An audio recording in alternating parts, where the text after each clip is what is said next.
Menteri KPKT bentang Urban Renewal Act. Katanya nak modernkan kawasan Kusang. 3R, redevelopment, regeneration, revitalization. Dengar memang syok.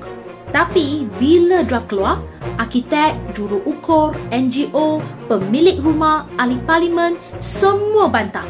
Sebab dalam URA ni ada R keempat yang tersirat, rampasan hak rakyat. Bila kawasan diisytihar kawasan pembaharuan, tanah dan rumah rakyat boleh diambil balik bawah akta pengambilan tanah. Lepas tu dipindahkan kepada pemaju. Minoriti yang tak setuju pun tetap dipaksa keluar. Ini jelas langgar artikel 13 perlembagaan, hak kita atas harta sendiri.